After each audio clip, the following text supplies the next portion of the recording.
Oh, howdy all, grab yourself a drink. It is time for some PathOfExile 1 discussion. Today, we're going to be discussing a whole bunch of the new Legacy of Phrecia teased Ascendancies. There have been continual teasers coming out from Grinding Gear Games over the last little while, and today we got a total of 7 of them, depending upon your time zone. Now, 3 of these were yesterday, my time zone, 4 of them were today. One of these is super exciting.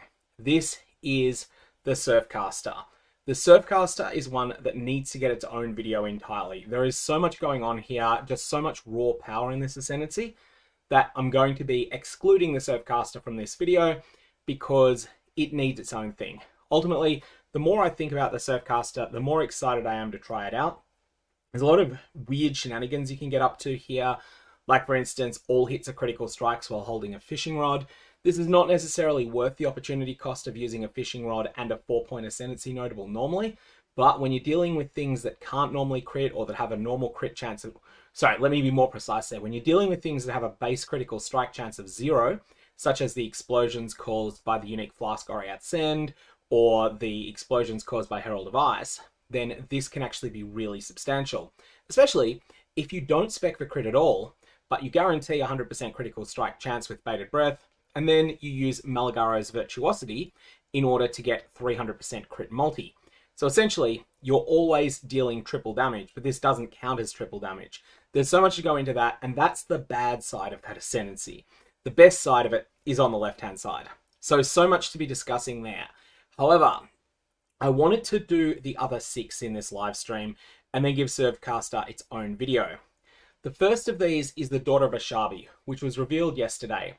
There is a lot of really cool stuff going on here, and the Daughter of Oshabi screams out, "Hi, I want you to make wand attacks with this character, and I want you to defend yourself through evasion and through suppression." Doesn't actually provide any real suppression on it, but you can get suppression on the classic trait and on your gear. And then there's a whole bunch of mechanics here, including that really juicy 2% increased attack damage per 450 evasion rating. Now, that's something that if you can get 100,000 evasion rating, that's going to be 222% increased attack damage, which is... Sorry, let me correction on that. That's... No, that's not correct. It's 444% increased attack damage, which is a lot. And 100,000 evasion rating is doable while your flasks are up. This also screams, please run me in conjunction with Queen of the Forest. And that seems like it's something you're definitely going to want to take there. On top of that, you got Oath of the Magi. Now, this has been causing the people who manage PathOfExile's one's wiki nightmares. Because during the Affliction League, there was something very similar but slightly different. The numbers were just slightly different in Affliction. And it was the same name, except it was M-A-J-I. So there is an Oath of the Magi and an Oath of the Magi, or however you want to say these two. But whatever the case, these reward you for having items that do not have socketed gems in them. That's a high opportunity cost, but it is one that can be managed. It's just something that you probably only get 1 or 2 of these bonuses. However, it's worth noting that the second best notable on any Ascendancy to take at the first Labyrinth is 30% increased movement speed if you have equipped boots with no socketed gems. There is basically no real opportunity cost to using that in a campaign. 30% movement speed is so much better than anything else you can get for an Ascendancy. Like, this is miles better than Polymath in the Trickster in the normal game. It's absolutely crazy. So, Oath of the Magi, really strong early on. And then it leads to Forest Tracking, which is good, but does not fit every build. But if you can get your evasion rating to the 100,000 level, like I said, you're looking there at getting 222 stacks of this, which is 444% increased attack damage.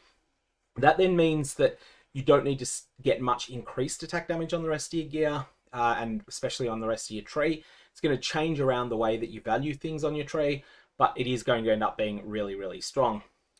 Now, there's a question in chat, how does Oath of the Magi interact with Calm's Heart? Calm's Heart has a text, this item has no sockets. In this case, yes, you have the defenses from your equipped body armor will be doubled. Unfortunately, defenses with Calm's Heart is not really what you want to use it for, because defenses in this context means armor, at least on the case of Calm's Heart, but also applies to energy shield, evasion rating, and also ward if you happen to have ward. Calm's Heart doesn't specialize in any of those things. Replica Calm's Heart doesn't.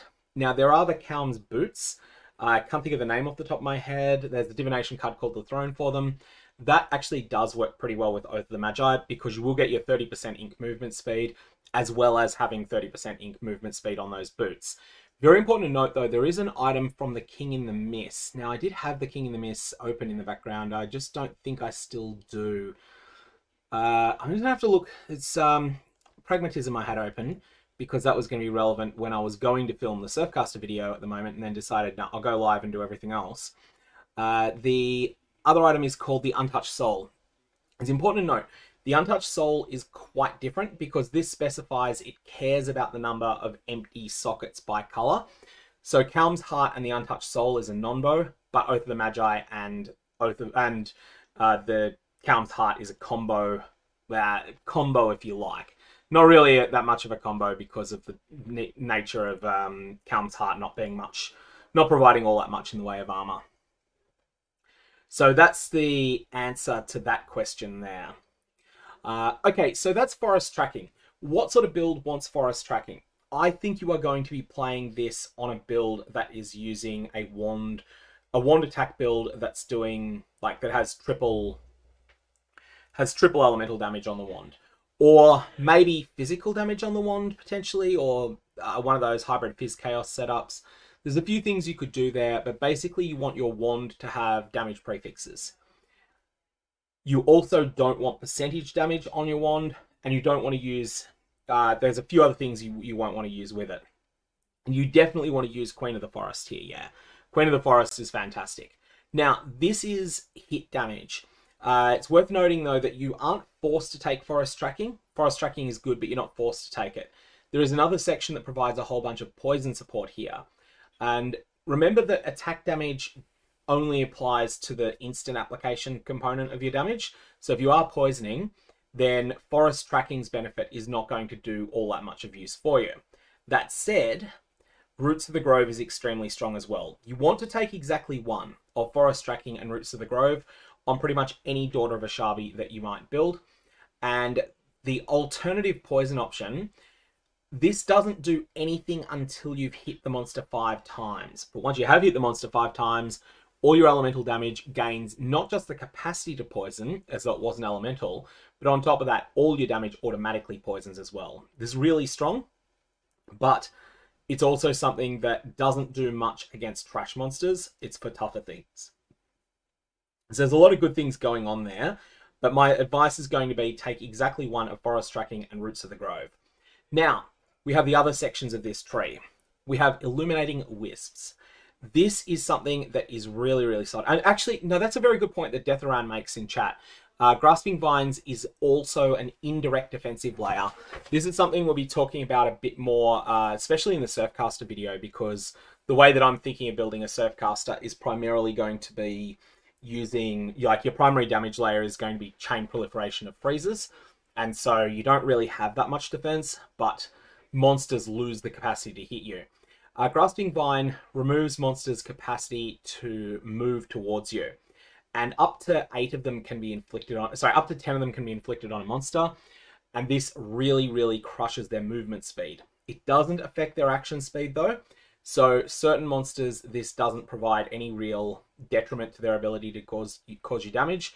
But any monster that needs to close into proximity with you, then, or any monster whose AI for that matter, is to attack you from range, those monsters, any monster whose AI is to come and approach you up close, those ones, Roots of the Grove is going to be really effective defensively against. So there's a whole bunch of things that are going on there. Whatever the case, I think most builds are going to want to take Oath of the Magi and one of Forest Tracking or Roots of the Grove. After that though, Illuminating Wisps is going to provide a whole bunch of support for Sacred Wisp support, which is an extremely solid way to boost your single target damage on wand attack builds. Illuminating Wisps is going to drive that up to the next level. It's going to provide you with a whole bunch of extra damage when you really need it. I have not personally played a build using Sacred Wisp support yet. My understanding though, this is a big damage boost and it does not work all that well with the Uber Maven wand. I don't think you want to use the Uber Maven wand in conjunction with this setup, unless maybe you have some weird situation where it works, but most of the time I think the answer is no. In any case, that wand is so rare that it doesn't really matter. It has some synergies with Sacred Wisps. Beyond that, you have Spell Slinging. Spell Slinging is going to provide a substantial improvement to cooldown recovery, but it's also worth noting that it reduces mana reservation by 50%. This is not 50% increased mana reservation efficiency. This is a flat halving of the amount of mana that's reserved. This is going to make Spellslinger support quite a bit better, but I am really not certain whether this is going to end up being worth it or not. Spellslinger is kind of in a really bad place at the moment. The way that I would use Spell Slinging, if I was determined to use it, potentially be on some sort of setup where you care about the number of times a monster's been hit, and that really comes down to the not Petrified Blood, what's the name of that thing?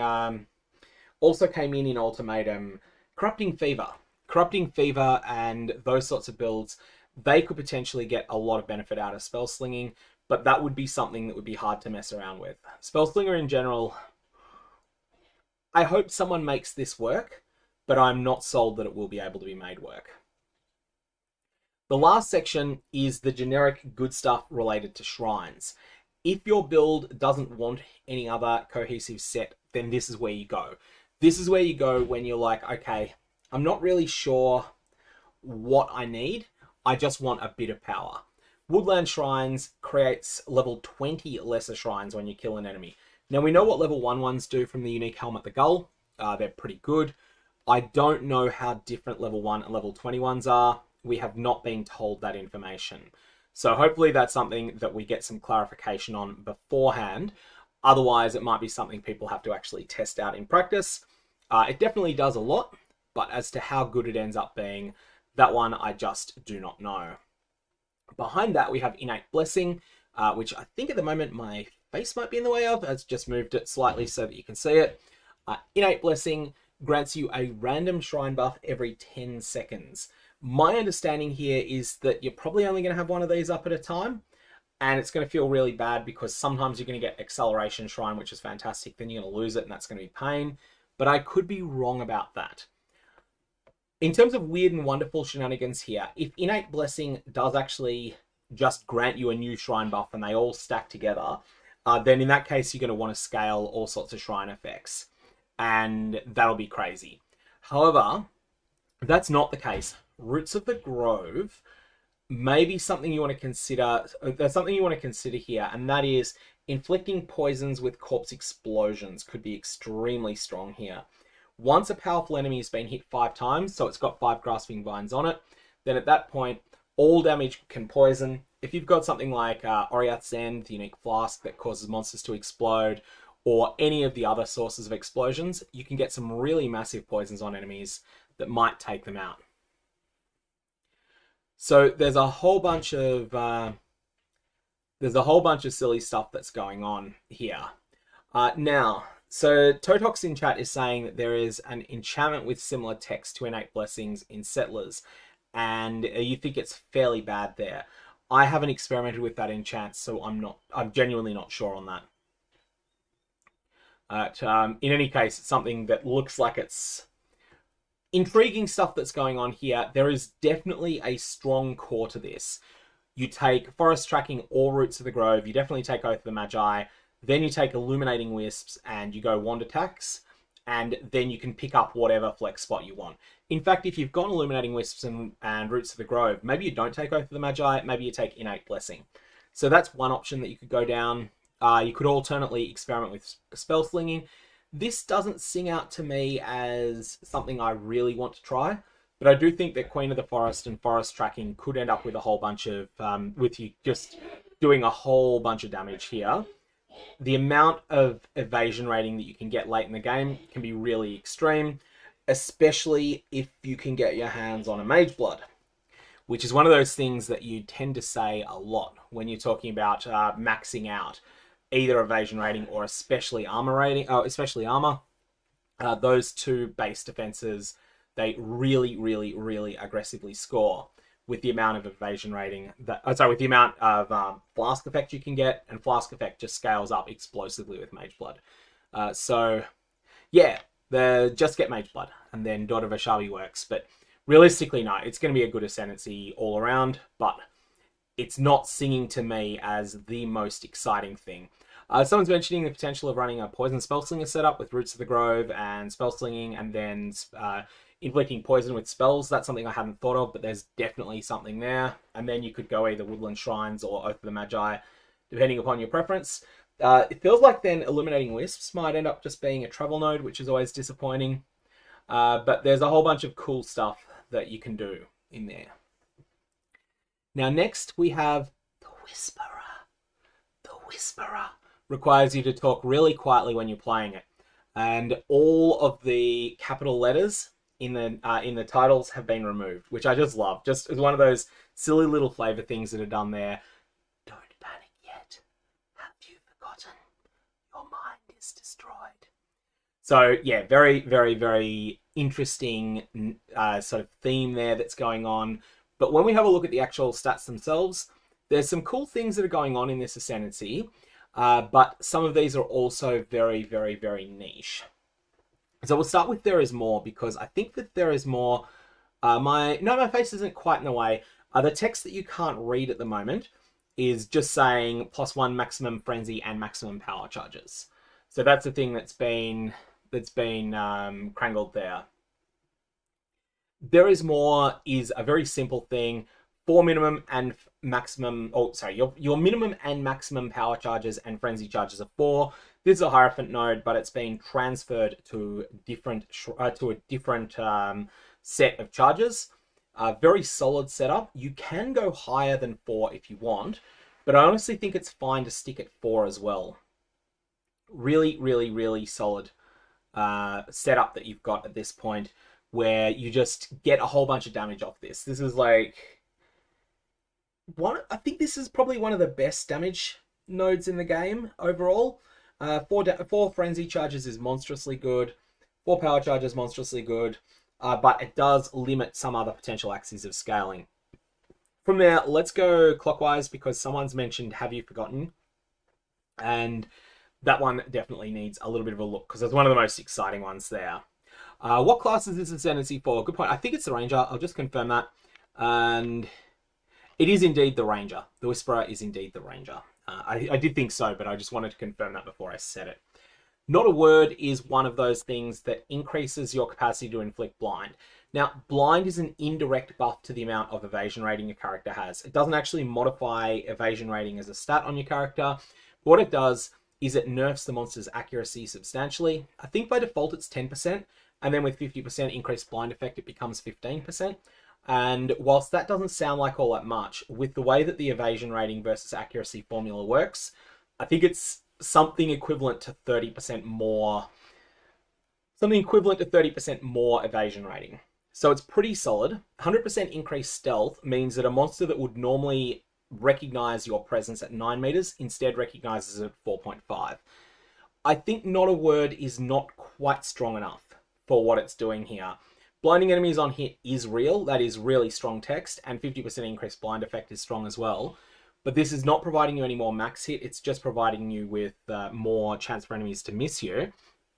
And whilst that is strong, I don't think it's Ascendancy 2-pointer level strong, even though it is genuinely quite solid. And there's Sideways in chat saying, don't forget to like and subscribe for interesting results. Well, don't forget to do that if you want to get about 3 times as many of my videos popping up in your feed. And if you don't want that, that is cool too. That's generally the way that it tends to work these days. Your Mind is Destroyed is the next one. So actually, that should probably be whispered. Your mind is destroyed. I don't actually know if that's audible. Anyways, I guess we'll find out. Someone will tell me if that's going to go silly. Increases and reductions to spell damage also apply to attacks at 150% of their value. That can be really, really, really solid. And that's going to be one of those things. I'm trying to think the best sources of massive amounts of spell damage. You have the Doedre gloves give 100% spell damage, and they nerf your cast speed, but they don't nerf attack speed from memory. So that's something that means that you can just get gloves. Like, it takes up your whole glove slot, so it's probably not worth it long term. But you can get 150% increased attack damage there. That's massive, massive, massive early on. And there's also a number of other things you can do with this. This is something you can normally get on wands from memory. Or is it the reverse on wands? No, it is this way on wands. You can normally get this by using the helmet, Crown of Eyes, and there's a number of things that you can play around with on that. I think in general, this is really strong. Someone's mentioning Wrathpith. Let's just bring that up because I always forget the stats on that thing. You can tell that I was going to do a video on the video on the Surfcaster by the fact that I've got Fairgraves open in the background. Wrathpith. This is 5% increased spell damage per 100 maximum player life. So if your maximum life is in the 6,000 range, you're looking there at getting 300% increased spell damage. Yeah, that's big. That's 450% increased attack damage. Yeah, that's a really good point. Wrathpith, what's the drawback on this again? It's sacrifice 10% of your life when you use or trigger a spell skill. But you don't need to do that, do you? Because with Wrathpith, you're not actually going to be casting your spells. You're basically going to be attacking with this. Yeah, Wrathpith is really good. Wrathpith is fantastic here. And I definitely agree that this is going to be an Ascendancy that will work well with Power Siphon Mines. Very good question in chat. How does this interact with Pain Attunement? Pain Attunement reads 30%, I think it's 30% more damage when you're at low life. Note that that is not an increase or reduction. It is more damage. I think it's more spell damage, so it's not going to apply. It's not going to work because it's not an increase, it's not a reduction. And Mock was pointing out that the intelligence requirement could be tough early on Wrathpith. That I agree with. But that said, you're probably playing a wand build, so if you're using a high level wand, then you can manage Wrathpith's requirements as well, because your wands, they're going to have really high int requirements. And one thing that's interesting there, that really pushes against using Piscator's Vigil as your wand early on. Piscator's Vigil is an item that, let me just bring it up. Piscator's Vigil so people can see it. This is one of those items that provides a fair chunk of damage, but it is percentage increased damage primarily. So attacks with this weapon have 100 to 115% increased elemental damage. You need to bring that elemental damage via an external source. This tends to be one of the best sources of early game damage on wands. Then later on you outgrow Piscator's Vigil. There's something that's like maybe a little bit earlier, it's later in progression than Goldrim is. It's earlier in progression than Cold Iron Point is in terms of when it's good. But it's something that remains good for a while until you outgrow it. Piscator's Vigil low, because it is an increased elemental damage effect that's its big selling point, it doesn't actually work with this. So there's a whole bunch of things that are going on. And I like the comment there from Kit. Power Siphon of the Archmage, the Ascendancy. That I agree with. Now we have you forgotten? Which is about projectiles from attacks forking twice. So essentially you get all of the benefits except for the more attack damage of Awakened Fork on all of your attack projectiles. This one is really, really solid, except for one thing. This does not work with chain. Or when I say it doesn't work with chain, you have to exhaust all of your forks before you're able to chain. And chaining is really strong on projectiles. This is going to undermine your ability to use anything that chains. That said, forking, whilst it's worse than chaining, this is such a low opportunity cost. I would rather have the Deadeye Ascendancy notable that grants +1 chain, but Have You Forgotten is good enough to use in its place. So I think that this is, yeah, essentially Deadeye but worse, but good enough to use in general. It's also the case that Fork and Fork again is explosively good in certain ultra dense content. So for instance, if you're encountering things like abysses, then Have You Forgotten is going to be incredibly, incredibly strong. And yes, this is still really good with Lightning Arrow. Someone's asking in chat, is there any way to shotgun with Fork? Fun fact, it used to be Rigwald's Quills was completely broken. This is the quiver that grants automatic forking to any arrow that you fire. This was completely broken because for a period, the additional projectiles would automatically hit. I do not know of any ways to shotgun with Fork, although I feel like people who play bow builds would be more likely to know. Someone's saying that Kinetic Bolt of Fragmentation has shotgunning potential. So I have not personally tested that. But yeah, I think the best place for this, if you can remember that this is going to have the unusual endgame. So everything's going to be transformed around this this different endgame that's going to exist for temporarily for this event. I feel like if you've got a lot of Abyss content, if you've got a lot of Breach content, if you get idols that are really good in those particular things, then in that case, Have You Forgotten is going to be incredibly, incredibly strong there. And next up after this, we've got which is going to be one that provides defense against physical damage. Now, this is simultaneously really strong and really awkward. It is such a powerful defense, and yet at the same time, it is such an inconsistent one. Normally speaking, physical damage is one of the more dangerous things because obviously it's the hardest thing to get any substantial percentage mitigation against. However, what tends to kill you in my experience is not the hit that deals 7,000 physical damage. It's a hit that deals 5,000 physical damage, plus you've got a map mod that's granting it an extra 5,500 base cold, and another map mod that's granting it an extra 6,000 base fire. And then your resistance is, you'd be able to survive the physical component. Your resistances pull down those a little bit, but not enough, and then you end up going splat. Now, is going to require a very large amount of mana in order to make that work, in order to keep you alive against something like that. And it's also often going to leave you out of mana, but you're not going to know whether you're going to be out of mana or not. And I think that's one of the really difficult spots. I don't think you want this unless you're in a situation where you have truly monstrous amounts of mana. And then in that case, it's like immunity to physical damage is the wrong term, but then I feel a bit like it. In any case, I think I would rather have Doppelganger's Guise. That type of defensive layer that provides you with, like, takes the edge off the physical hits. I think I would prefer that to this.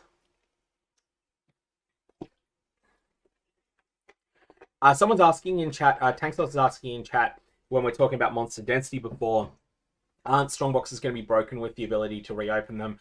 GGG are aware of this interaction. They're also likely aware of the similar interaction with Harvest, with unchosen crops not wilting and crop rotation. They'll be aware of these, and they're likely to pull those numbers down. They mentioned that in the FAQ yesterday. So that's... sorry. Sorry, Latin, if you're finding the whispering annoying. It just feels thematic. There's only going to be another 4 of them. So that's going to be all we've got. After that, we have where intelligence provides no inherent bonus to maximum mana, but you get +1 maximum mana per dexterity. I feel like this is going to give a fair amount of int, but I also feel like this is going to be an Ascendancy that wants to have a fair bit of int anyway. Not necessarily more than 200, but I don't see a situation where an Infinite Pursuit is going to feel that worthwhile. Like, I just don't see you getting enough. I don't see you getting 500 mana out of this very often. Like, for 500 mana, assuming you're using a wand, we'll come back with a bow in a sec, but assuming you're using a wand, you're going to get your, you're going to get like 700 dex and 200 int. I don't think you're going to get to that extreme, and that's the sort of level you'd need in order to get plus 500 flat mana from this. I think it's... How much... Is it 1-for-1, the amount that you get from intelligence, or is it not? I'll just check that before I get that wrong. Oh no, it's only every 2 intelligence that grants 1 mana. So if you have 700 and 200, then this is plus 600 flat mana. If you have 600 and 200, then it's plus 500 flat mana. So that's...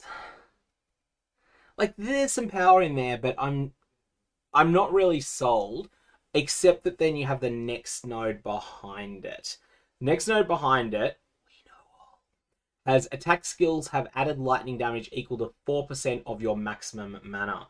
Now, if you can get a whole chunk of extra mana, so if you can get like 6,000 mana on a character that's dexterity based, that's going to potentially do some really strong things. The 50% increased mana cost of skills, very manageable. You can deal with that. And then that's going to be, what, 240 flat lightning that you're adding to your attacks. That's pretty good, especially given that you can also get your increases and reductions of spell damage applying to attacks at 150% of their value. You can use Wrathpinth, you can use a wand. This can get you a whole chunk of extra lightning damage. But let me just check something, which is, when it comes to modifiers on wands, how much are you getting for flat in general? So let's go with one-handed weapons, wands. What's a tier 1 flat roll look like? Let's go with lightning damage. We're looking at 320 max. So you're looking like 170 average damage with this. So if you've got 6,000 mana, this is an extra, like, this is an extra 1 and a bit of these mods. I am not sold that that's worth 4 Ascendancy points in order to get here, even though Infinite Pursuit is going to help you get that mana. I feel like the opportunity cost of this section is probably too high. Now, you could go on top of that and use the other thing that grants you extra mana, that deals damage off mana. There's Power Siphon of the Archmage. You could use Power Siphon of the Archmage here and get a bunch of extra lightning damage that way, so it's basically stacking with this stat. But even then, let's just say you did go Power Siphon of the Archmage. Let's get the numbers on Power Siphon of the Archmage. Power Siphon of the Archmage is, okay, quality stat is 3%, and like the lightning damage that's added is up to 27% of maximum mana. And that's just on a 20/20 gem. We're not even overqualitying or any shenanigans like that. And based on that, I feel like you're really... I feel like Power Siphon of the Archmage eclipses this. They're just... It does raise the bottom end of lightning. That is a good point. So actually, it's sort of... Yeah, it's 240 to 240, whereas Power Siphon of the Archmage, is it maximum or is it both? Does added lightning damage... No, added lightning damage on Power Siphon of the Archmage is flat. It's not spiky damage. It's not maximum damage only. So with all of that in mind, I am just completely unsold on this one. I don't think there's enough. I don't think there's enough here. You could go dexterity stacking, as people are saying, but that's sort of... That's running against this mana section. Dexterity stacking would be on a bow rather than a wand, and I just don't see it there. Now, on the other hand, however, is actually quite strong as a way to get rage on a wand build. This will get you to maximum... This should get you, on any build that's spamming a bunch of mana, this is going to get you to maximum rage pretty much all the time. That's pretty strong. That's 30% damage boost. It's quite a bit. And you probably want to spec further into rage on the tree. And it's just a way of getting rage on ranged attack builds. I feel like the rest of this Ascendancy is good, but the mana section's weak, which is exactly what Deathran in chat has come up there as well. One good question is being asked is, when do I think this event will launch? Some people are speculating maybe that they're going for this weekend. I feel like they would have announced it for this weekend if they were going to do that. It seems like it's a major event. They don't normally drop those super short notice. I could see it coming up next week at some point. And after that, we've just got one more thing in this Ascendancy, which is 50% increased mana recovery from flasks. Non-instant mana recovery from flasks is also recovered as life. Like, strong, yes, but this is kind of not what you're looking to do. It's this weird, inconsistent defense. So this isn't a defense unless you've got Mind Over Matter. If you've got Mind Over Matter, or potentially then the combination there can provide you with a bunch of defense. But then you're using mana flasks, and yeah, it's only non-instant mana recovery from flasks that's also recovered as life. There's just so many things there that are not so great. Based on this, I feel like this Ascendancy has definitely got some value in it, but it's not the mana section. So if you take every notable on this Ascendancy that doesn't mention mana, then you could consider that. Or alternately, you could consider just taking an Infinite Pursuit and using it on one of those builds that's going to go with Power Siphon of the Archmage, then you're in this weird spot where you're stacking dexterity. Not necessarily stacking dexterity, but you're trying to get a good deal of dexterity alongside a good deal of int, but you might be able to make that work. Alright, so that is the Whisperer Ascendancy. The reason for all of the silliness was, of course, that it was about whispers, this Ascendancy. And then after that, the next new Ascendancy was one that was also revealed yesterday, the Antiquarian. This one is kind of crazy. And when I say crazy, it's not like crazy in a super strong way. It's crazy in a sense there's just a lot of weird stuff going on here. So we have a bunch of just really different things that are tied to the Marauder Ascendancy here. So we've got a bunch of things that are options. Oh, actually, someone mentioned that back on the Whisperer that Enduring Mana Flask, I had forgotten that that does turn it into life regen, but Enduring Mana Flasks recover so little mana. Like, I always find that builds that use an Enduring Mana Flask, it never solves their mana problems because they still outspend the amount of mana that's coming in.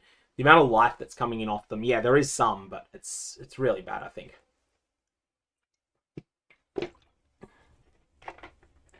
So, this is the Weird Marauder. This is themed around being a Karui that collects antiques. There's a lot of a feel here of things that are tied to various heist uniques. And there's also just a lot of weird stuff. So let's start with the one that wrecks the rest. And here, I'm going to have to move my mug out of the way. Oops. I just clicked up the wrong thing in OBS. That's the one we're looking for. And this is why I have to spend so much time editing. It's all those sorts of little silly things that happen like that. But now, have a look here at Goliath Knuckle. You have no intelligence, plus 150 to strength. I have thought about this. I feel that there is an overwhelming drawback here. Now, there are a couple of ways you can try and circumvent this. You could potentially try to circumvent this by using the Timeless Jewel that grants you the ability to completely ignore attribute requirements. The problem with that Timeless Jewel is that it also has a text that you don't gain life from strength. You also don't gain any of the other inherent benefits of stats. So not only are you tying up your Timeless Jewel slot in order to be able to just use random blue gems, but on top of that, you're also going to be locked out of a whole bunch of life that you would otherwise get. If you equip Crystallized Omniscience, because this comes up in chat, you then have no Omniscience because you have no intelligence. So it is a 100% less multiplier to Crystallized Omniscience's usefulness to you. You have no Omniscience, which means that you have no penetration. You also can't equip any gems and any items beyond the very lowest level ones. So definitely doesn't work with Crystallized Omni. The other thing that you can try and do, though, is just endure this drawback. You can then go, okay, I'm going to accept this drawback. I'm going to stack some strength on the build, but I am then going to be locked out of all blue support gems and also a number of things that aren't blue, but that have int as a secondary requirement. A lot of gems have a 60-40 split as to their requirements. So from memory, the various red heralds are like this. They're like 60% of their requirement is strength, 40% of their requirement is int. And you're going to be locked out of these as well. This is going to be pretty severe, but it's also not completely unmanageable. So very, very big drawback here. But you can definitely make it work. A bunch of support gems you might otherwise have used, though, on builds like that end up being unable to be used.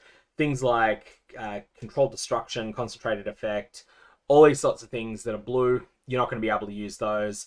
But also some of those hybrid ones like Physical to Lightning support, I think is a red gem from memory, but one that has a non-zero int requirement. So what this means is that you're paying pretty much all red gems, and there are a couple of things that can function with this. Cyclone doesn't lose too much with going this way, and there's a few other things that also don't lose too much by doing this.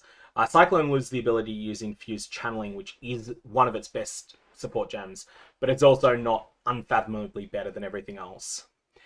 Fun fact, there is also a really bad weapon that has this line, you have no intelligence.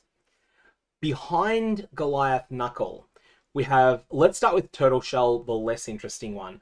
You can get this effect on a jewel. that jewel is called Immutable Force. Now, it is very important to note that 961% is a very important breakpoint for this stat.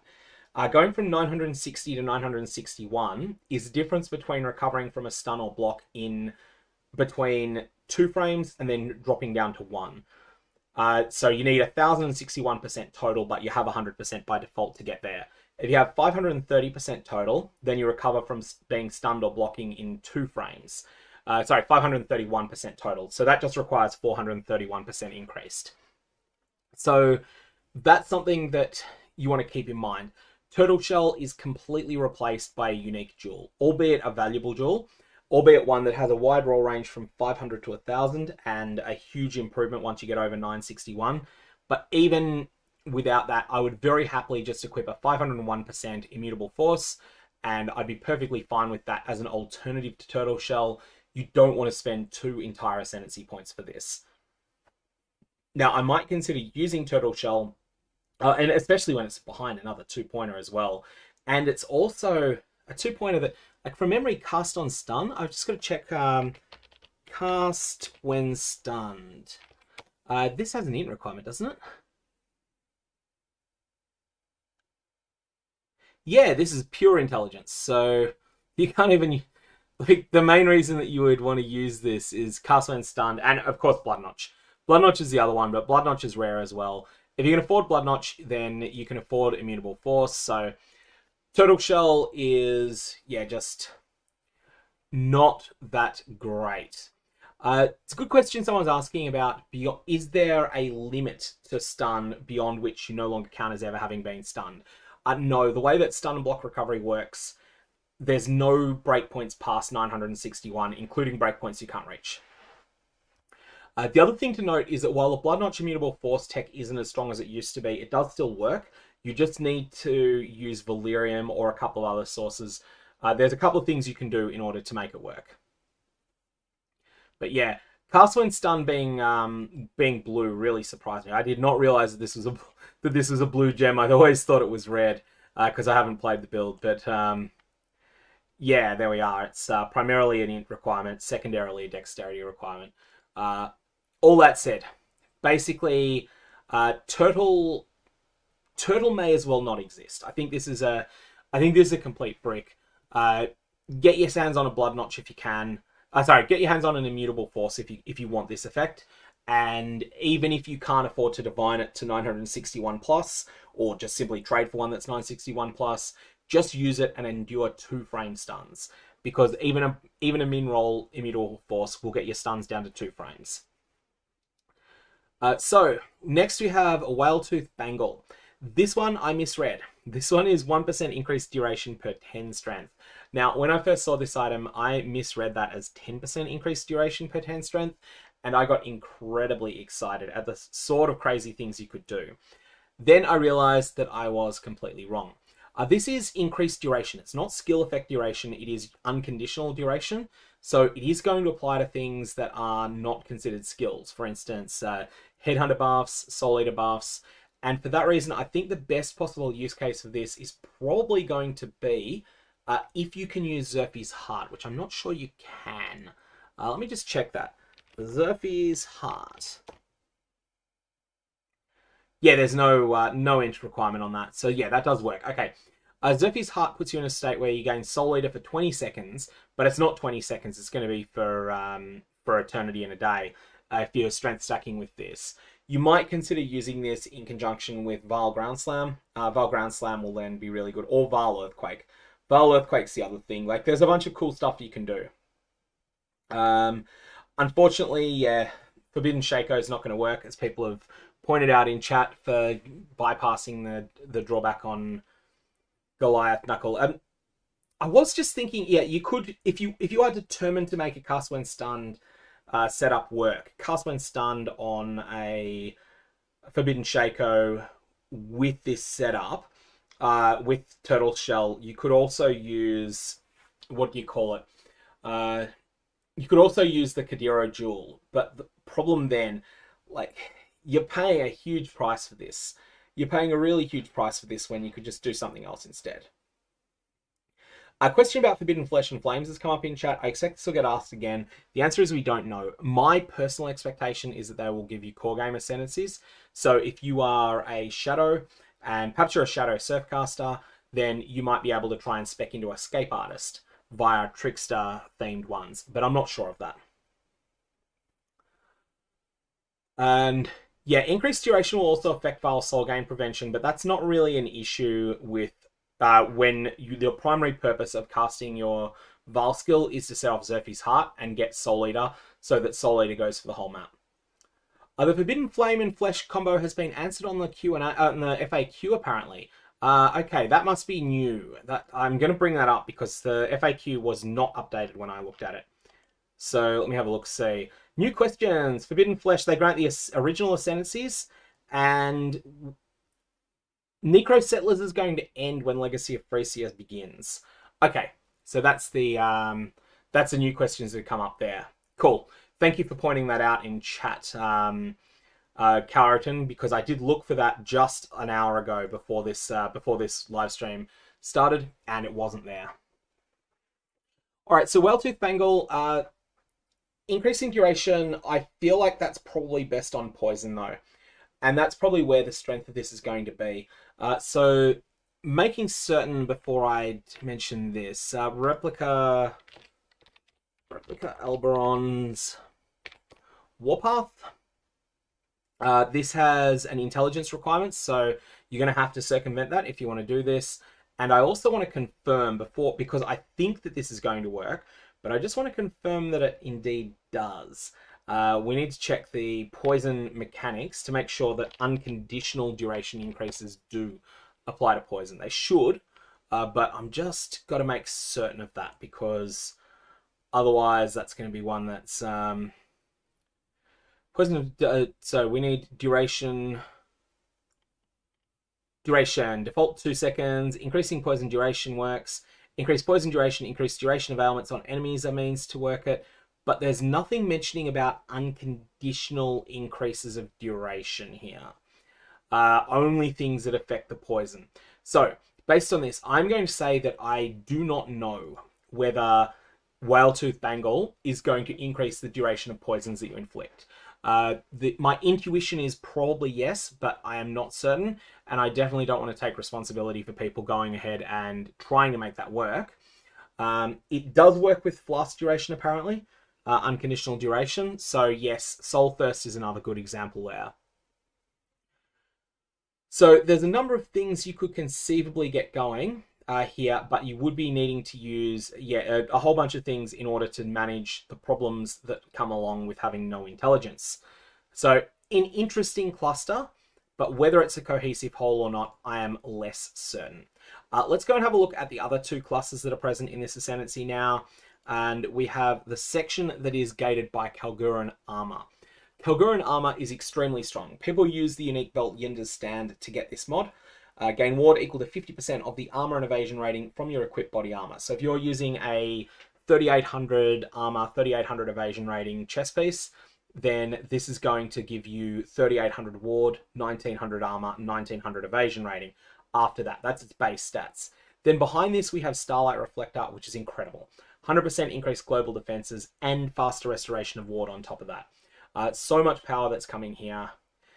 I don't think you want to combo Kalguran Armor with Yinda's Stand. I think you want to use one or the other. And the one that you're going to be using is, of course, Kalguran Armor, because of where you are here. You can then use a different belt, one that's damaging. And then Runic Tablet is going to be one of the highest uptime sources of adrenaline that you're going to get in the game, especially if you're playing anything that can intentionally deal damage to yourself. As long as you can inflict a hit on yourself when you need to, and there's plenty of ways to do this, from Forbidden Rite to Doedre's Elixir, whole bunch of things you can do there. You can break ward on command, and then you can get adrenaline going. Adrenaline is absolutely bonkers crazy. This is just such a good cluster down here. I think there's a lot of cool stuff here, and that's really, this 3 is a lot of power on any character, as long as you are willing to invest heavily in your global defense, in various sources of defenses on your character. You're going to then want to be trying to work out how to scale this up further. It's going to be a really difficult thing to build, but I think it's going to potentially be very strong. Ward Loop is another thing. Yes, Ward Loop can definitely be considered here. There's a lot of stuff here that works on Ward Loop. Someone's pointing out there that a technicality there that the increased global won't affect the base numbers on the item. It's applied after. Yeah, so what global defenses means here is 100% increased armor, 100% increased evasion, 100% increased energy shield, 100% increased ward, and those are basically applied as though they were in the same layer as your passive tree. So if you've got a chest piece that reads 3,800, 3,800 for armor evasion, then this is going to give you 3,800 ward, 1,900, 1,900. And then this is then going to sort of double that, but it's only going to stack additively with other sources of increased armor, increased evasion rating you might have on your gear. Or not on your gear, sorry, on your character sheet. So, like, there's a lot of power here. I do think, though, that there's the best sources of increased defenses in the game are probably somewhere else. But this is saying, please play me with Ward Loop. That's what we've got here. Now, the last section, I think one of the tricky things with this entire ascendancy is that you've got one section that's saying, hey, I'm going to put a big demand on your character. I'm going to cause you to deal with the no intelligence drawback.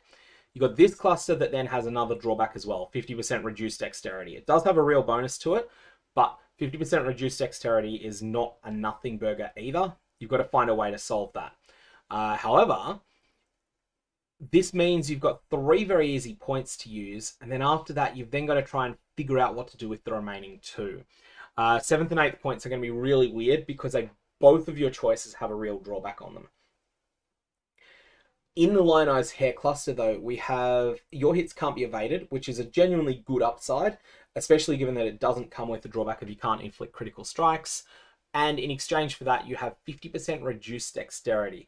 This is going to mean that you want your gems to be ones that are either have no dexterity requirement, or at least the dexterity requirement's not dominant, and all of your gear. You don't want to use any gear that is dexterity dominant.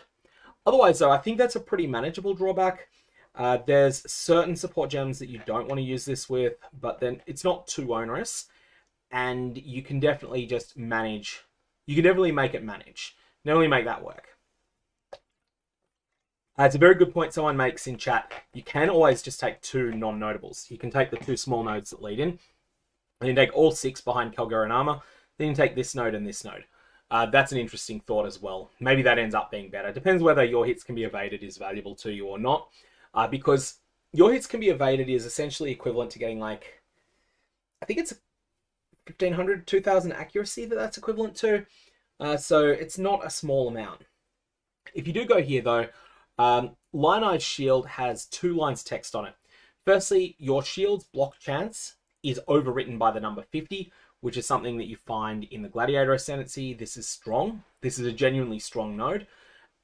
However, the cost of that is that you're either giving up on high uptime adrenaline or you're giving up on 100% increased global defenses. So honestly, I just think I prefer everything down here to Lionized Shield. And Lionized Bow, however, like 50%, up to 60% more damage to targets is ridiculously good. Fast Shot is ridiculously good, but it comes at the drawback of having to deal with this 50% reduced dexterity. And now you're using a bow, you probably need to actually invest into 400 dex on your character now in order to use all your gear and all your gems. So it's not like it's unmanageable. It's just going to be something that is quite a drawback. Mockler is asking, is there anything in this Ascendancy that gives you the ability to make your block chance lucky? No, but there is in the Gambler Ascendancy. The Gambler is going to be the defensive powerhouse here. So far, the Gambler is the best defensively. The Surfcaster is the best all around, in my opinion. And the best offensively is the Architect of Chaos. And Mon Java makes an interesting point, yeah, that like Lionized Hair grants you your hits can't be evaded, but you could get this with Resolute Technique because nothing in this Ascendancy is screaming, you must play me with critical strikes. That is a good point. All in all, I feel like this is very much a 6 good points Ascendancy. This is like, it's almost like a new take on Juggernaut. If you take Kalgarian armor and the 2 behind it, it's not exactly the same as Juggernaut. It just does things a bit differently, but it does things that are quite similar to what a Juggernaut would. But then you don't really have a clear last 2 points. whereas Juggernaut would have things it could take. So yeah, there's the difficulty to make Whaletooth Bangle work is huge, and like really everything down in this cluster is just underwhelming as a result, and Lionized Hair is just okay. So I don't see a cohesive whole. That's the drawback with Antiquarian. There's some cool stuff, but there doesn't seem to be a super cohesive whole. Now, I did mention Surfcaster needs its own video. This thing is just raw power, but to give you a very quick teaser of what will be involved in that, there is one option where you don't use a fishing rod, and then you take a whole bunch of the cold and lightning stuff up here, and of course you take Ghost of the Deep. Ghost of the Deep is the best 2-pointer in the game. 30% ink movement speed. You would almost consider taking that. Like, you would take that at level 33. If all this said was 30% ink movement speed, you would take this at level 33, but you'd unspec it at endgame. But on top of that, it's also 20% increased damage and 30% increased attack and cast speed, which is crazy. Like, this is just bonkers. There is so much power in this Ghost of the Deep node. The Raiders Onslaught node was one of the most powerful things for the time that you got it, and it was, I think, 23% when you counted the small node leading up to it. Well, this is giving you basically Onslaught and a half, and as well as that, a bit of extra damage. So it's just so good. But option 1 with the Surfcaster is just staying in this area of the tree, taking the ailment stuff. Option 2 is going to be to spec into some of the silliness involving fishing rods, and there is some really strong stuff there.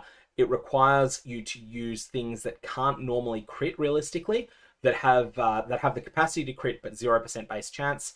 Heralds, Oriath Zen Flask, Asenath's Gentle Touch explosions, all that sort of good stuff. You can make those things always crit. You can make your crits be always 300% multiplier with Malagaro's Virtuosity, and then you can use absolutely no investment on the crit tree, but you're always critting for triple damage.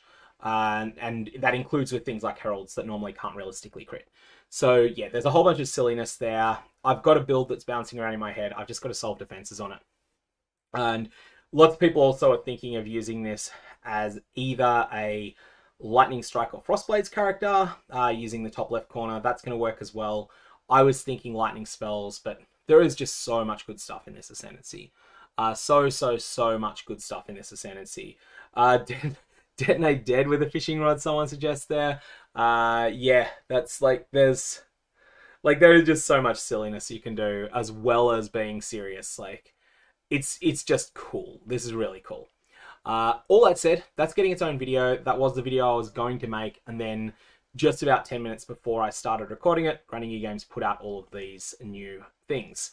The Herald is next. Now, I've got to say, we were just talking about something that was all an Ascendancy related to using Heralds well, or not an Ascendancy tied to it, but a build that's based around, centered upon making Heralds critically strike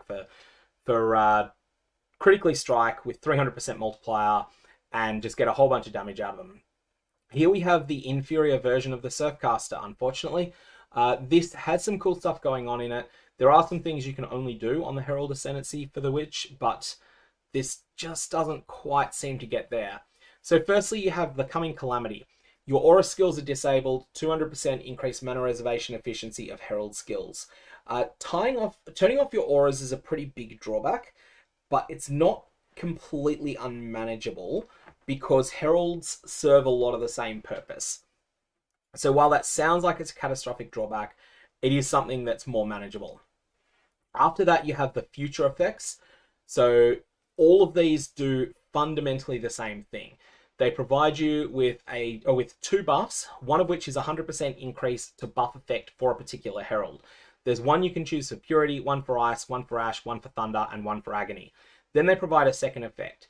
15% PDR if you go with the Herald of Purity, 75% Chaos Res if you go with Herald of Agony, and then the others are all 5% maximum to that resistance if you go with one of the other Heralds. Unfortunately, you can only get one of these, and that's a real pain because I feel like anyone playing this Ascendancy is going to be using multiple Heralds. Beyond that, you then have Apocalypse in the top. Now, Apocalypse is going to take all of your Ascendancy points to get to. It is actually an 8-pointer to reach. So it's 2 points to get to Coming Calamity, 2 more to get to the Future Cluster, Then, depending upon which path you take, either Scourge or Persecution, it's 2 more to get to that travel node, and then Apocalypse is the last one. So Persecution, 5% base critical strike chance to Heralds, and they gain 50% increased area of effect. This is really strong. However, it is not as good as what the Surfcaster gets. +3 to the level of Herald skill gems. This is really strong. It is not as good as what the Surfcaster gets. On the flip side, though, if you do go Scourge, you can play Herald of Agony at a level it has never been played before. +25 maximum virulence. You can get more of this stat. And Herald of Agony scales cubically with the amount of virulence you currently have. So it's not even quadratic. It's double escalating returns. Each increase in virulence that you can get multiplies the amount of damage your Herald does. It multiplies the amount of attack speed it has, and it multiplies the amount of percent damage that the Herald gets. So you get all of these things that are really fantastic. So if you want to play Herald of Agony, then yes, there is a lot of power in the Herald. You're forced to go Coming Calamity, which is painful because it turns off your auras. Does let you run a 6-link Herald of Agony though. Then after that, you're forced to go Future Nostalgia, get that 75% Chaos Res and that increased chance to poison, which is important for this build. Then you go Scourge, 25 maximum virulence, which is just crazy, and then +3 levels. There is a big breakpoint for Herald of Agony, and that breakpoint is at gem level 31. You really want to get gem level 31 if you're playing Herald of Agony. And in fact, let me just confirm that's still the case, because it used to be, but maybe it has changed. Herald of Agony, let me just make sure of this. HOAG, it is IAS per virulence, IPD per virulence, flat per virulence. It has... Oh no, sorry. I'm glad I checked that. It has changed. It's now gem level 29. That is the final breakpoint. So you go from 5% to 6% IAS per virulence. It is much harder to get huge amounts of minion attack speed. Unfortunately, it used to be 7%. You used to be able to get to 7% at 31, and that has since been changed. The next big breakpoint is 34, which is going to be hard. So let's think, where are you going to get your gem levels on this? You're getting 21 on the gem, 3 from the Ascendancy, that's 24, 2 from your helmet, that's 26, and then really all you need is just empower and just a small amount of other things. It's not going to be that hard to do. But I feel like Apocalypse is very much a single Herald setup.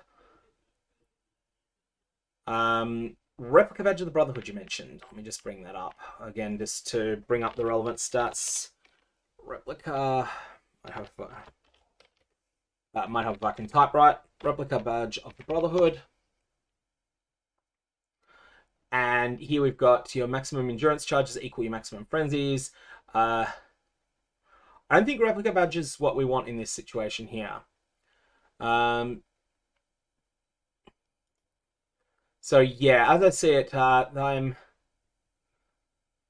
like going back to the Herald. I think like there's a lot of potential there if you're willing, like in terms of going with Apocalypse and Scourge, but I just feel it's almost there. Now the Coming Calamity chest piece is worth mentioning as well. I don't think that really suits this setup very well because it overrides your... I think you want to use a genuine rare chest piece instead. You want to use a rare chest piece. Maybe you get gem levels in your chest piece. There's a bunch of things you could do. Replica Dragon Fang is what the person who was talking about was trying to think of. So yeah, the Replica Dragon Fang's flight, the amulet, that'll give you +3 more gem levels. That'll solve all your problems. Use the Affliction Spectres with the helmet from tier 17 boss. So that is, I think it's called Ghost Wrath. And stack 7 auras from them. That is a very good point. So Paulo in chat is pointing out that, yeah, there's various spectres that can provide you with auras as well. So there are ways that you can make this work. You could gain benefits from another player's auras potentially. That's another thing you could do. And Pragmatism is coming up a bunch. Pragmatism is worth a thought here. This grants +10 to levels of gems because, like, by the time you put 1 gem in it, that's something you could also consider. I just don't know. I feel like that overshoots. Like, that will get you to the 34 breakpoint. But how much extra damage are we getting here? That's the big question. It feels like damage is scaling reasonably. I'd have to math this one out. I think your main investment needs to be in Virulence instead. What are the tags of Herald of Agony? That's a good question. Spell, Herald, Minion, Chaos, Physical. So there's lots of ways you could get gem level. And all in all, I feel like someone's mentioning that build guides feel really essential for this event. I feel like if you're not sure what you want to play, then start out with a Surfcaster, because Surfcaster feels like it's really, really simple. People are saying in chat, let's have a look at the rest of these nodes, because people are saying don't go with Apocalypse, go with something else instead. So let's start with the one that's less impressive here, is Retribution. 20% chance to gain Elemental Conflux for 4 seconds when you kill an enemy. That will conceivably do a lot. So Elemental Conflux means that every attack you make inflicts all damage that you deal while you're under the effect of Elemental Conflux is capable of freezing, capable of igniting, capable of shocking, and also automatically does inflict those ailments. So it's a strong effect. It's going to have a high uptime, and it's going to work well with, like, if you're playing something like Vile Blade Vortex with this, then I would say Retribution is good. You'd take one of these future nodes. So you go 1, 2, probably go Retribution, Damnation, actually. And then you have Damnation, which is essentially the equivalent of the Amulet Eternal Damnation. So this frees up your Amulet slot. This will grant you a substantial amount of elemental damage reduction, equal to half your Chaos resistance. This is something that stacks in the same layer that armor would if you apply your armor to elemental damage by various means. Transcendence will do that. The Juggernaut can do that. If you get armor against elemental damage, then that's the sort of layer that this applies in. Stack it with Eternal... Oh, yes. Oh, yes, you could stack this with Eternal Damnation. Yeah, that's really strong. If you can get 90% Chaos res... Okay, yeah, that's the play. If you get 90% Chaos res, so you're going to overcap Chaos to 90, then you're going to be... you're going to have a 90% less multiplier to the amount of elemental damage you take. 90% Chaos res is not trivial to get, but it's not impossible. People are saying they think, like, the way that this is worded... Okay, Souls are saying, will this stack? It's the same mod. The way that it's worded, it should stack, but I wouldn't rule out something where this is a binary flag. It shouldn't be. That's not the way that this wording is written. No, you would need to actually have 90% real Chaos resistance. So you need to get your maximum Chaos res up to 90, which takes cluster jewels usually. And then on top of that, you would also need to have the... you'd also need to fill out that 90% as well.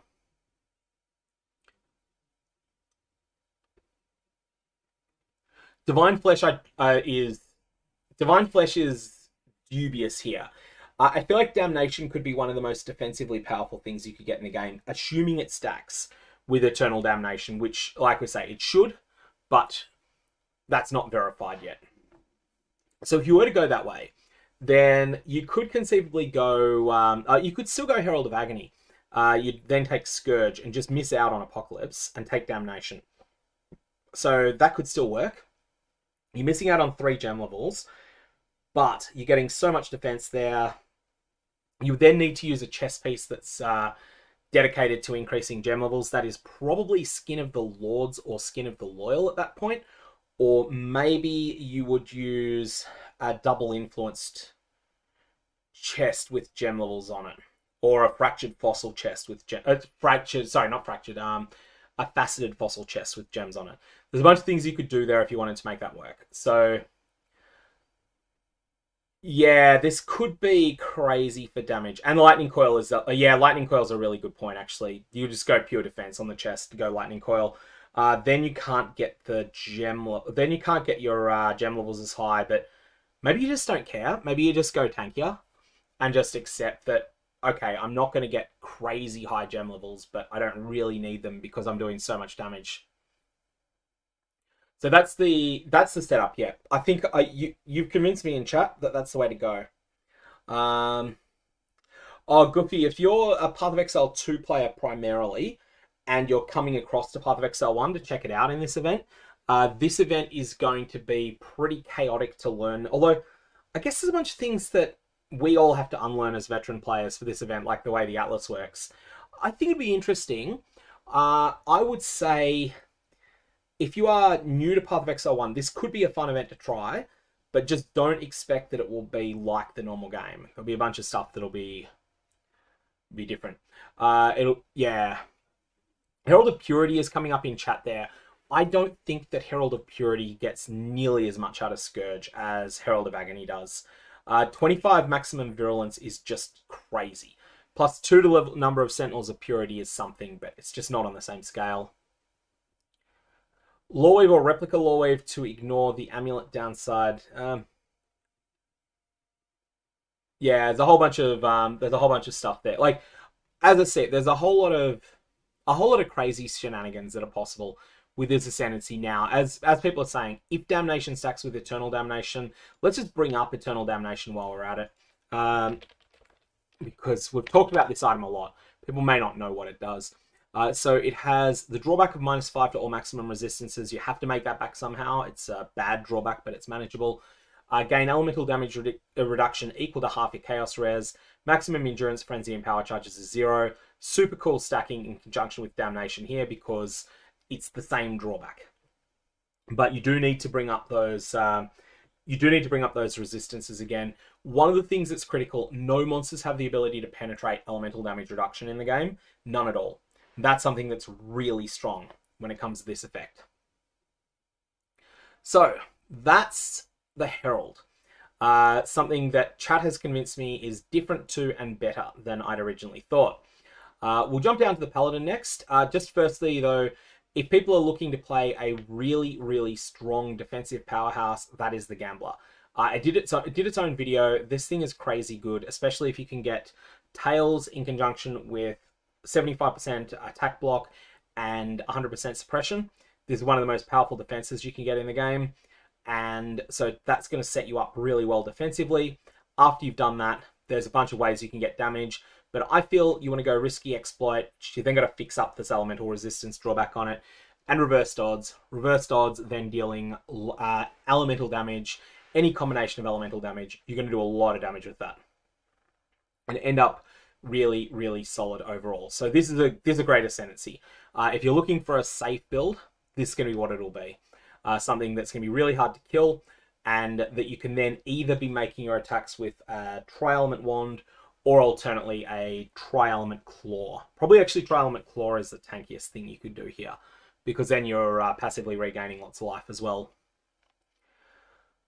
Paladin is next. So let's bring up the Paladin Ascendancy. This one I've looked at a little bit less than the rest. To make sure that my face is in the right spot on the screen, it's not oh, it actually is not blocking anything. Thank you, GGG, for the way that you have designed this Ascendancy in such a way that I can look at it without anything being hidden. I also just had a look. I noticed that a number of people have just joined the stream. If you're in that category, you can rewind it at any time, and you can change the speed, if that makes it easier. So yeah, my face is in the right spot. So that's one thing GGG have done really well there. They've set things up so that I can look at it.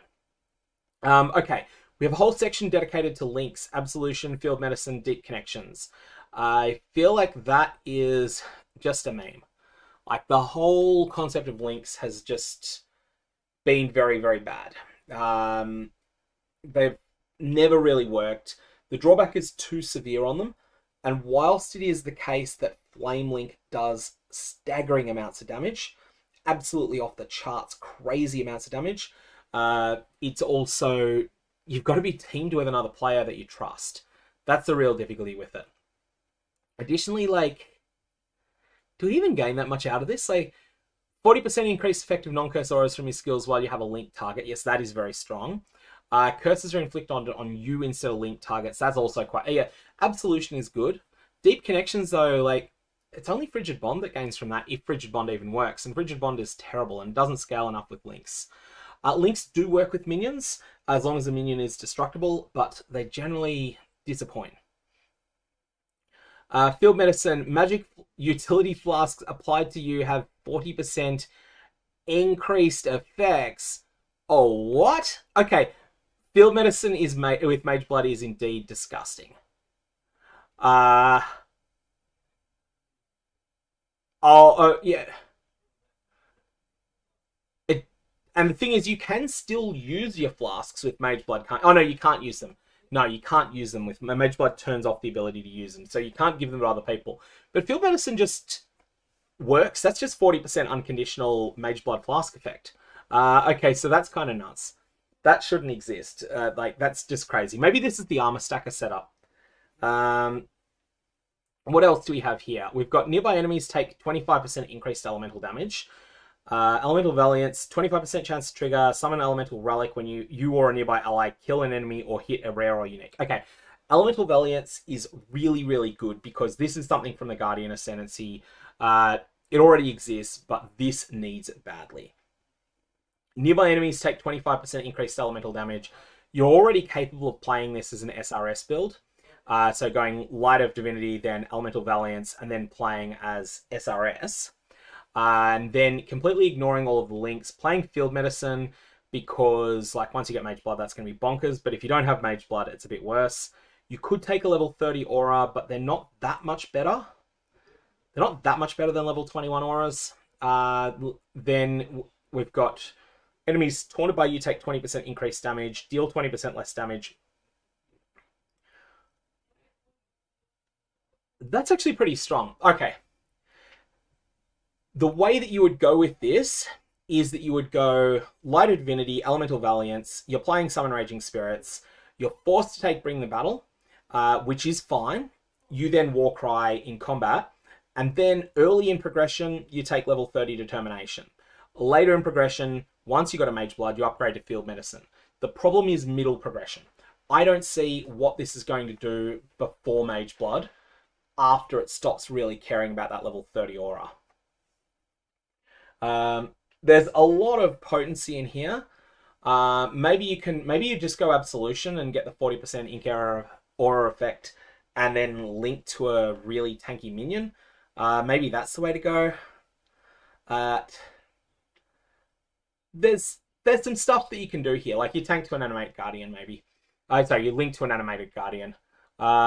If your Animate Guardian dies, if you're playing in softcore, Animate Guardian dying is worse than you dying, so you kind of want to keep it alive anyway. It just adds a little bit of insult to injury, not anything more. I feel like this requires you to have Mage Blood to be great. Oh yeah, someone's talking Anointed Champion. How did I miss Anointed Champion? You have Consecrated Ground around you when you're stationary and it lingers for 4 seconds. Yeah, okay, that's what you take early. Good point. Instead of Determination or Grace. Maybe you take Grace if you can't otherwise get it. If you can't otherwise manage the Dexterity on Grace, maybe you would go Grace. So yeah, groups would definitely want this. I agree. But yeah, I feel like this dials up to 10 if you can get your hands on a Mage Blood. That's basically what this Ascendancy is. You then feel like you graduate from like Holy Knight Squire. You graduate to a Paladin when you get a Mage Blood, and then you're able to get 40% Flask effect on yourself. You've then got Light of Divinity, so you can then go full Armor Stacker at that point, and you can go crazy with it. Like, 40% increased effect of Flasks, that stat double dips when it comes to the amount of armor that you can get on your character. And on top of that, you're also able to get level 30 Grace without having to invest in Dexterity. So you'll go Field Medicine, Grace, Light of Divinity, and then probably actually go Elemental Valiance, because you still got to get flat damage somewhere. That gets you all your flat. And yeah, that's going to be crazy. Like, this is the Armor Stacker Ascendancy, basically. This is the Armor Stacker Ascendancy for sure. Trade a Keystone before Mage Blood. Yeah, that's an option. Yep. Yeah, I think this is one that, like, it felt really bad when I was first looking at it. But then once I reread Field Medicine and realized that it was that it wasn't just this thing about the links, it was everything else. Then it was like, oh wow, this thing's crazy. That node, like that node in the future, if they provide other ways to get it, that node is going to be bonkers. So that's an interesting question. So Tori Sonia was asking a question that I think is worth doing more of a deep dive into. So they're asking, what ascendancy do I think would be best for EA totems so far? So far, I don't really see anything for EA totems. But one of the things that I think you should be thinking is not necessarily going, all right, what precise combination of skills that makes up an existing build do I want to try and replicate in this league? I think you want to be looking for what ascendancy sings to you. Then once you've come up with an ascendancy that sings to you, then you can go, all right, how can I make something fit this ascendancy? For instance, the 3 that sing the most to me so far, there's the Gambler, there's the Architect of Chaos, and there's the Surfcaster. Surfcaster, I've got a clear plan on. It's just lightning spells early, or maybe even lightning strike early, then using all of the left-hand side stuff. Then later on, look into going with a rod with double heralds, a fishing rod with double heralds that always crit. So that's the first thought. Then the Architect of Chaos is like, okay, what Vaal skill is best for this? I could play it Vaal Fireball Ignite. I don't think that's quite got the pieces it needs to work. You could play it Vaal Arc, Arc/Vaal Arc, instant application, critical damage. I again don't think that's quite got the pieces that needs to work. Vaal Spark, instant application, critical damage, definitely has a bunch of things going for it there. But I'm sort of thinking, firstly, what's Power Fantasy the class? Then what skills are just inherently powerful and work with it? So EA totems I don't see anything for yet. There might be something in the future, but there isn't yet that I can see. And I think that the Scion is going to have pieces of the new Ascendancies, but we're going to find that one out. So yeah, Surfcaster definitely feels the strongest. There's just so much you can do with that, whether it be the fishing rod memes or not. There's so much there. What's the current state of Penance Brand of Dissipation has been asked. Penance Brand of Dissipation went from completely and utterly broken to S- A+ tier at the moment. Penance Brand of Dissipation. It is extremely playable. It's one of the best builds for the Sanctum, one of the best builds for rushing Uber bosses. It's also one of those builds that you probably want to play in softcore. And yeah. Alright, so now we have the Polytheist. I feel like we've left the worst to last in some ways here.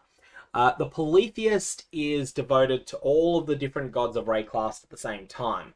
I want to tackle, though, the one of these that is probably the weakest first.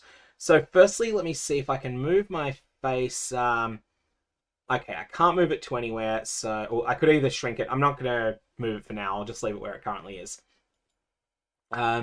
So the Polytheist is going to be one that has Devout of Gruthkul is the first one I want to discuss because this is bad.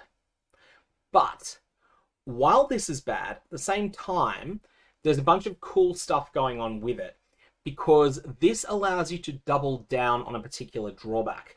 And I think that's the thing that you want to look for opportunities to do in this event. So let's bring up Gruthkul's Pelt. Do I have a Gruthkul's Pelt somewhere? A window? I don't have a Gruthkul's Pelt window. Gruthkul's Pelt. I did have this open before because I had to check something on it. So, Gruthkul's Pelt. Huge amount of extra life. Maximum, massive amount of life regen. 100% increased global physical damage. The stats on this thing are fantastic. Then it has overwhelming drawbacks. Spell skills deal no damage. Your spells are disabled. It's worth noting that a lot of things are tagged as spells that you might not think of in PathOfExile, including auras. Auras, Petrified Blood, all these things are turned off. Gruthkul's Pelt no one uses. This is a rare item indeed. I think it's tier 1 rarity. And it's just basically considered a complete junk item because the drawback on it is really bad. However, we could conceivably double dip on the drawback here because the Polytheist has something else that says spell skills deal no damage, your spells are disabled. And it comes with a huge benefit. 300 maximum life, 8% life regen per second. Now, the setup that I want to recommend you at least consider here, I'm not convinced that this is strong, but it is at least a thought. So firstly, let's go with Bloodthirst support. Bloodthirst support has the text, supported attacks deal added weapon physical damage equal to 2% of your maximum life, but this is conditional upon you being on low life. So you've got to figure out a way to deal with that. Also, supported attacks deal 10% more damage at gem level 20. So you've then got to become low life, and I believe there is a thing for low life here. Is there anything that there'll be? Now, my first thought was Petrified Blood. That doesn't actually work. So don't use Petrified Blood. What you want to use is Coward's Legacy. Coward's Legacy has a text, you count as on low life while you're cursed with vulnerability. You are cursed with vulnerability. And also 50% increased effective curses on you. You probably then want to use Paradoxica and the Atzuri Shield. The Atzuri Shield makes you unaffected by your curses, so you remain cursed by it. But at the same time, you also have the you've got all of the flag. So the flag of you being cursed with vulnerability still applies. So you still get the benefit of Coward's Legacy and thus Bloodthirst. So you are counting as being on low life all the time, but you also aren't dealing with the drawbacks of every single hit inflicting bleed on you and dealing more damage if it's physical damage. So that allows you to gain all the benefits of this support gem, which is 2% of your maximum life added to your flat damage.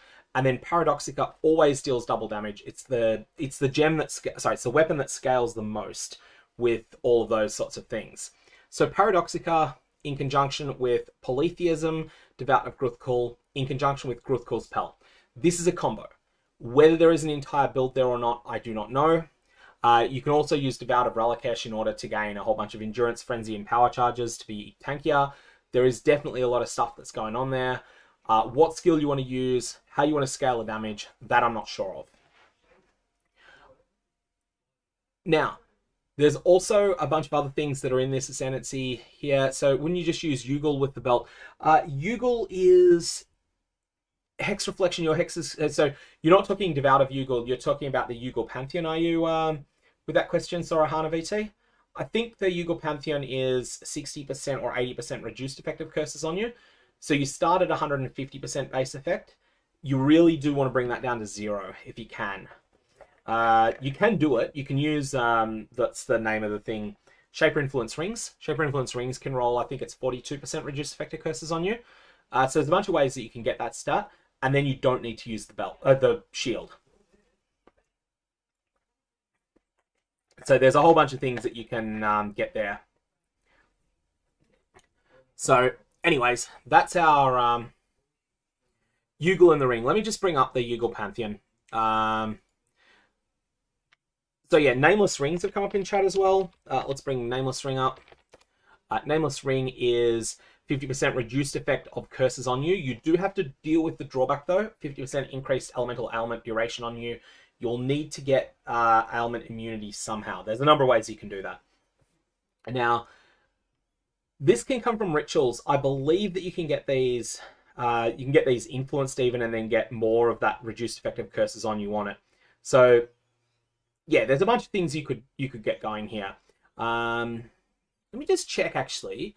I want to have a look in the current trade league as to what sort of numbers of Nameless Rings that are rare there are in existence. So search items, ouch, bright.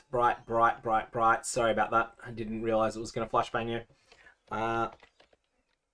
Nameless Ring, Lameness Ring, any rarity, non-unique. Corrupted status, no. I want to make sure that these exist in good numbers before talking about them in any real length. Okay, yeah, so 10,000 of them listed. What about recency? And item level. Oops, misclick. Eye level. Of course, you can. We've got recombinators. So yeah, we have recombinators. You don't need to worry about anything else. Leave aside that someone has synthesized a Nameless Ring. That's one of the weirder choices I've seen. Unless that's come out of... No, could it come out of Ritual? It's 3 implicit, isn't it? Someone has then gone and synthesized a Nameless Ring just for the lols. Okay. Yeah, alright, so what this means is that yes, you can get item level as high as you want on Nameless Rings. That's a cool thing there.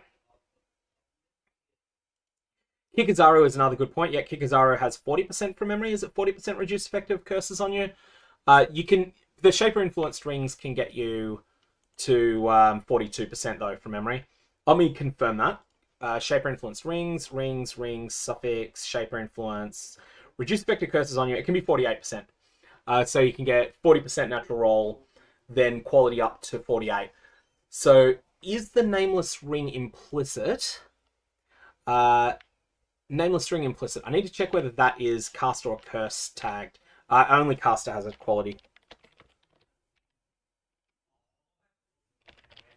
No, I want nameless ring. I want the base. Nameless ring.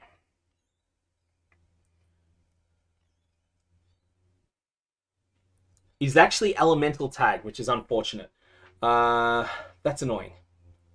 That feels like it should be curse tagged. I understand why it's element tagged as well, but it should be curse tagged.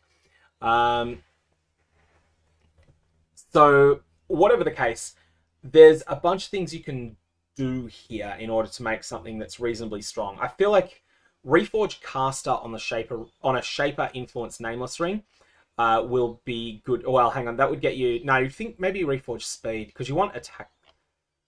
Whatever the case, there's a clear coherent setup here. We don't need the Paladin open anymore. There's a clear coherent setup here if you want a bit of a meme build. If you want something that's a bit weird. Devout of Gruthkul, there is something you can do with it. That said, do not take this on any other builds. Do not take this on anything else at all. It's going to be really, really messy, really terrible on any other build. But Devout of Gruthkul, in conjunction with Gruthkul's Pelt, in conjunction with some sort of setup around Bloodthirst support, there is a real build here. But whether it's good or not, that's another question. Devout of the Brine King is pure power, plus 10 maximum cold resistance is a lot. I think that you want to use this alongside Melding of the Flesh and Aegis Aurora. Now, Aegis Aurora and Melding of the Flesh do not want to take Devout of Gruthkul, so then you're going to want to be going the other way through here. 30% more maximum attack damage is really good, and this would be good on a Lightning Strike build. Lightning Strike has... or lightning damage in general, like a weapon that uses 1 to X damage. So basically Lightning Strike, but I think this is, what's Ephemeral Edge's exact text again? I should probably go in, POE Wiki's better for this. Ephemeral Edge is added maximum lightning damage only, so yeah, Ephemeral Edge could be used with this, but I don't think the rest of this Ascendancy works for it. So Devout of Rizlatha, it's inherently very strong, but it kind of is a bit messy as to what it works with. So I feel like if you want Devout of the Brine King, you have to go through Devout of Rizlatha. You've got to then find a way to make that more maximum attack damage work for you, and that's probably going to mean using lightning-based attacks in general. So Devout of Ralakesh, extremely powerful. One sec, I just got to mute that. It's not going to be taking that call. Okay, sorry about that. Why is it that my phone rings when I'm on stream? It hasn't rung for ages either. Devout of Ralakesh is really strong. Devout of Lunaris is also really strong. Plus 2 projectiles on spells is inherently really good. You also get the ability to cast your Novas directly at the targeted location instead of around you. Everything there is really strong. Devout of Yugal, I feel, just doesn't have enough power. Immune to reflected damage is nice. Your hexes can afflict hex-proof enemies is also, like, it's useful, but there is just not two Ascendancy points worth of power there. Not really all that much that's going for you there. So I'm not really sold on that. Let's just move my head out of the way because currently it's going to be dominating everything that we see here as we look at the rest of this. We also have Devout of Abrath. Burning Hoofprints triggers level 20 Abrath's Fury. We don't know what level 20 does here. That's the real question with it. The hooves are really solid as an item, but that's because they do multiple things. They provide you with Beric's Respite level proliferation.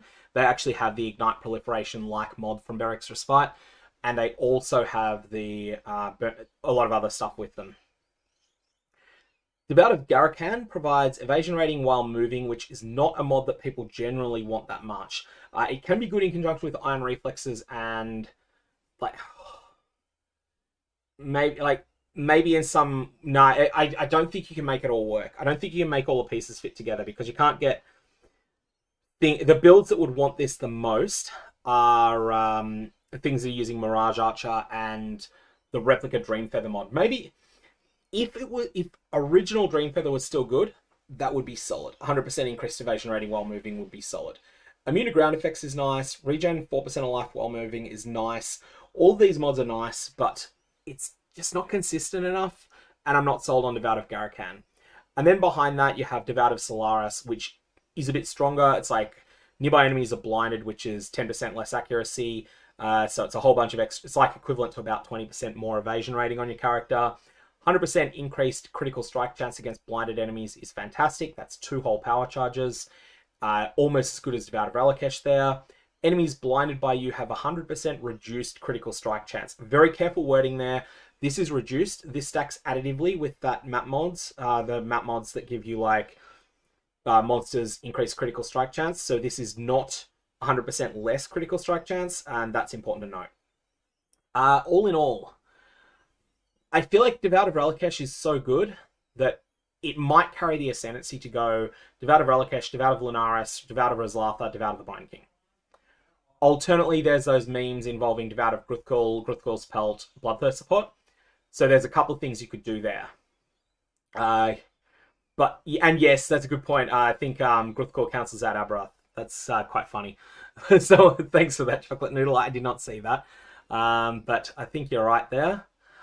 Otherwise, yeah, I think that's... there is a Brine King Relakesh Nebulous build to be had. Okay, so that's cool. Yeah, 10% maximum cold resistance. So you're thinking you scale lightning resistance as well. So you get maximum lightning resistance from other sources in order to make Nebulous up to 90-90. Then you use Relakesh. Yes, I agree with you. I agree with Deathrun's comment in chat.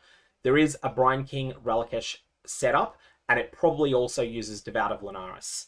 So Roslatha, Brine King, Relakesh, Lunaris, taking Relakesh as the first node, Lunaris as second, Roslatha third, Devout of Brine King fourth, maybe using Nebulous and Aegis Aurora, then investing in other sources of increased lightning resistance, which could be Purity of Lightning. Just trying to think what else you would use for that.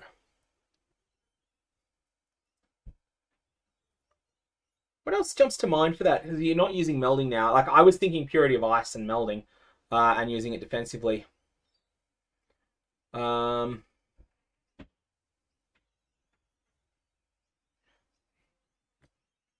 a good question that's been asked. What does the Hex Reflection line mean? Hex Reflection means that if an enemy casts a hex on you, then it bounces back to them. So they also suffer it. It's also found on the Atzri shield. So there's a lot of cool stuff that's going on with this Ascendancy. I think that this is not as powerful as some of the others, though. I feel like there's better overall packages in there. What I do want to do at this point, I'm going to be winding up the stream shortly. I want to quickly check if anything new has come up in the FAQ, because there were some new things earlier. No, the questions are still there. So Forbidden Flame, Forbidden Flesh Jewels has been answered. The Necro Settlers stuff has been answered. But other than that, I think we are basically at the point now where we've basically covered everything at this point, I think. We've covered the new 6 Ascendancies. I want to do a full video, a proper video on its own on the Surfcaster, because it is just, there is so much strength in it. But I figure that I can't cover all of them with how quickly they're releasing them. So I think at this point, anyone got any last questions before we close the stream up? I'll give everyone a sec to think of those while we're just waiting around, and I will check what that message was on my phone while people do that. It only works in conjunction with so answering PK's comment, which is with Hex Reflection, how does it interact with Spider Silk? I think by Spider Silk, do you mean the you're talking about, is it Soul Metal, or am I thinking getting something wrong? I'm No, actually, Spider Silk. I've lost track of what Spider Silk was. That was Servant of Arakali, wasn't it? Servant of Arakali, Spider Silk. No, I'm actually not sure what you're talking about there, PK. Question there about what happens with fishing rods and Surflord if you were to use Energy Blade. My reading is that Energy Blade would overwrite it so that it is no longer a fishing rod, but I can't confirm that. What's the best Flicker Strike Ascendancy? I am not certain here. How hyped am I for the return of Mana-Forged Arrows? Yeah, they'll be pretty solid in this, I think. Does moving during Cyclone work for Garakan? Let's just bring up the Garakan effect here. Yes, you are moving for Devout of Garakan, so that's working. A Fuzz Monkey is asking, how do I get a fishing rod without buying it? It seems like it's about a 0.5% chance to drop when you kill a unique monster while you are using Fairgrave's Tricorn. Fair warning, Fairgrave's Tricorn is going to be expensive in League Start because it is something that is like a capital generating thing. It's something that you equip on your character, not to make your character more powerful, but because it generates more wealth. So that's what it is. Spider Silk Robe that curses you when you use a spell. If you're cursing yourself, PK, to answer your question about Curse Reflection, it can't reflect onto the enemy. It can't, it's only on you. And are there any skills, if running Supreme Ostentation, that come to mind that gain a lot of value out of increased duration? I don't think the increased duration effect is quite as high as my first thoughts were. There are things that gain benefits from it, but nothing that seems ridiculous. Nothing that seems like 4 Ascendancy points worth of power. Because remember that you could just spec, like there's a bunch of increased duration on the tree, there's more duration on the tree. I feel like the effect duration isn't so much for skills, it's for Soul Eater, and it's for Soul Thirst, the Belt, the Flask. Like there's a few things like that. And so Pharmacopium, just want to point out that the Razlatha's thing you're mentioning, it's more attack damage. It is more maximum attack damage. So if you're dealing 100 to 130 damage, it raises that to 100 to 169. The bigger that the gulf between your minimum and maximum, the better that mod is for you. But just don't assess it as being more damage unconditionally. It is worse than that. And yes, I did notice the Whisperer text is all in lowercase. That's why if you go back and rewind to that point, you'll find that I whisper all of those names. And